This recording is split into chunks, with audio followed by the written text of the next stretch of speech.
सूरह नहल आयत नंबर 15 का तर्जुमा करेंगे और समझने की कोशिश करेंगे। वअल्क़ा फ़िल अर्दि रवासिया अन तमीद बिकुम व अनहारा व सुबुलन लअल्लकुम तहतदून।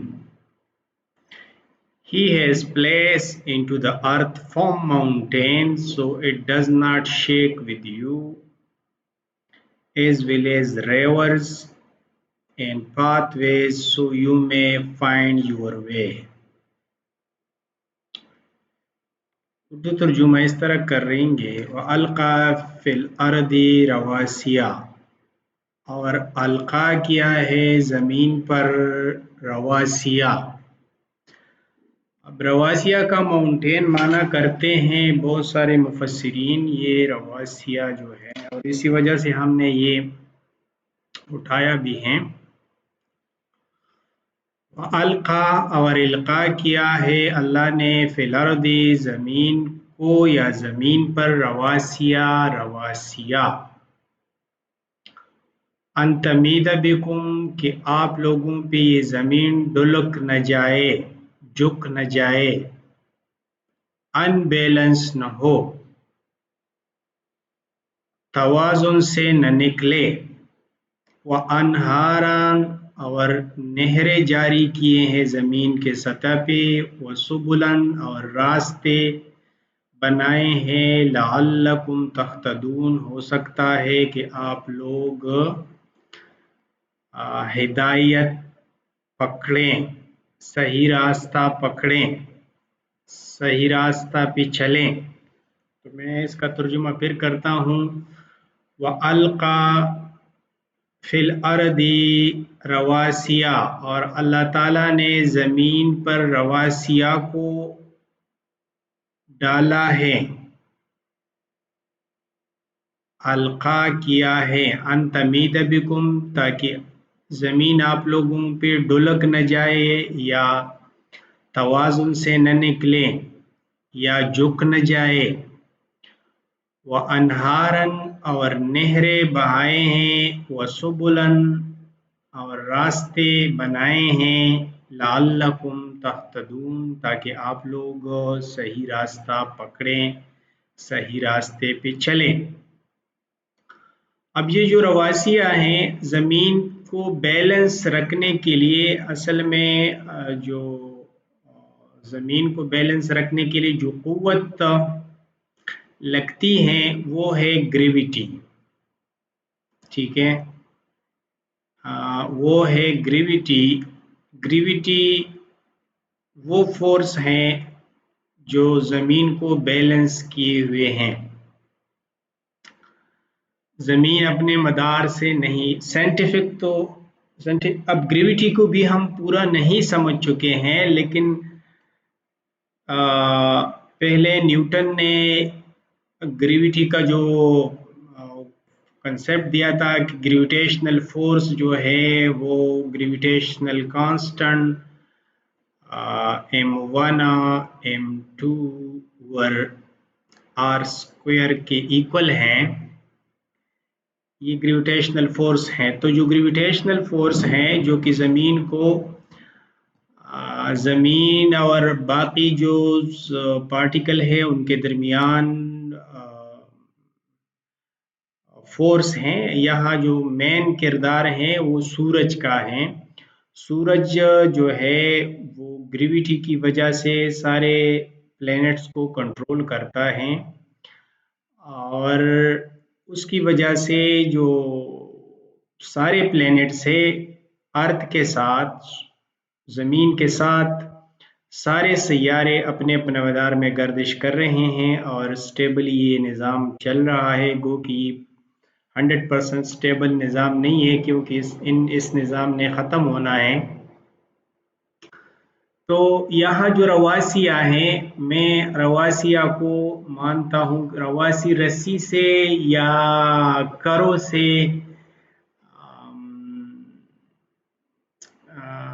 या जो डिस्क जियोडिस्क्स या लाइंस ये इसको मैं कहूँगा फोर्स लाइंस हैं जो अर्थ को बैलेंस किए हुए हैं। फोर्स लाइन है जो डिस्क हैं या ग्रेविटी आप कह सकते हैं। तो अल्लाह ताला ने यानी फोर्स एक ऐसा कुव्वत बख्शा है ज़मीन को कि वो बैलेंस ही रहता है, वो तवाज़ुन से नहीं निकलता और अपने सफ़र में परवाज़ कर रहा है। तो उसकी तरफ अल्लाह ताला इशारा करता है कि वल्क़ा फ़िल अर्दि रवासिया, अल्लाह ने इल्क़ा किया ज़मीन को रवासिया।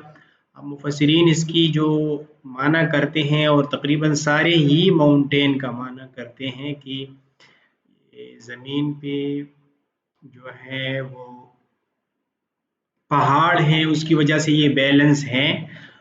तो ज़मीन सिर्फ पहाड़ों की वजह से बैलेंस नहीं हो सकता, ये चाँद की ग्रेविटी है और सूरज की ग्रेविटी है, और ये सारे जितने भी पार्टिकल्स हैं सोलर सिस्टम के, ये एक दूसरे से इंटरेक्शन में हैं और एक दूसरे को इन्होंने पकड़ा हुआ है।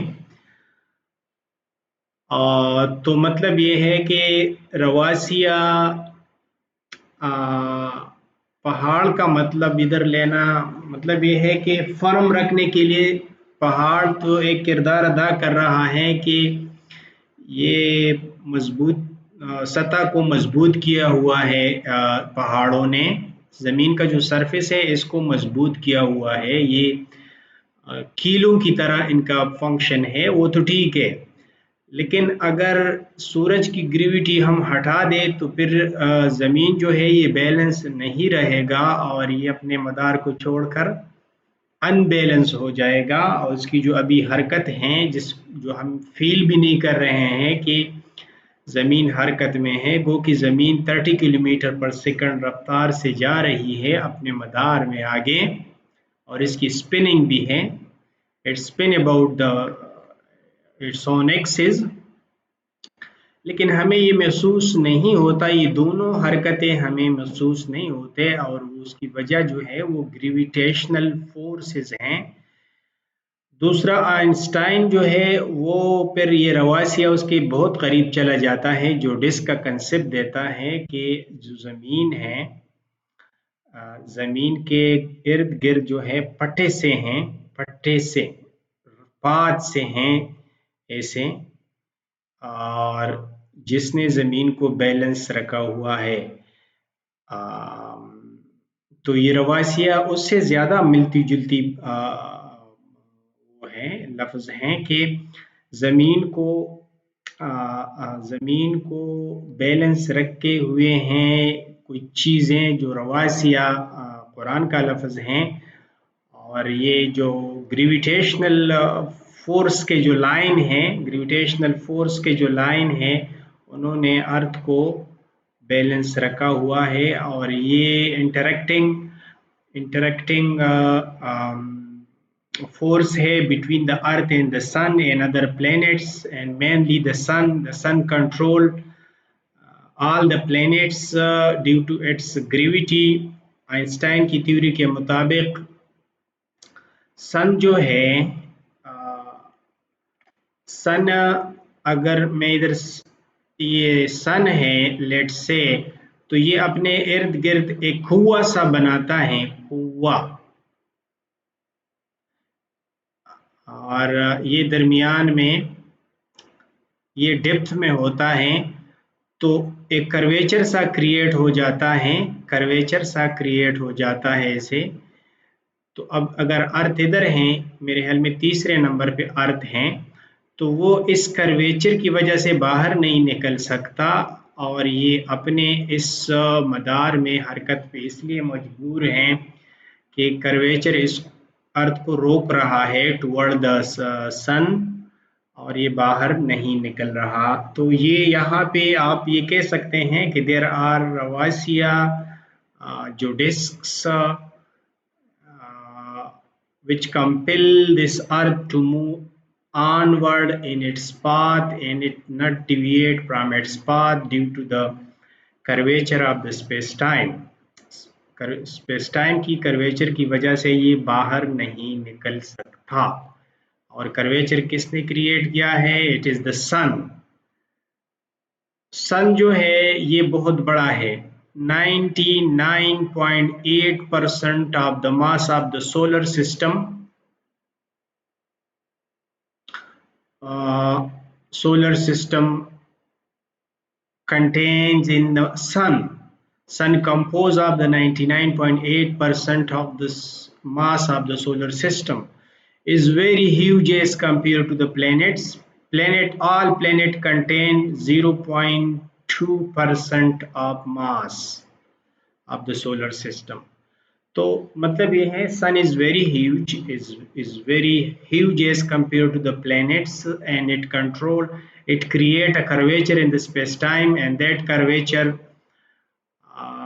compel the planets to move around the sun in its own paths, and Allah Ta'ala indicate to these paths and these lines which balance the earth in its orbit in this verse. Okay, thank you.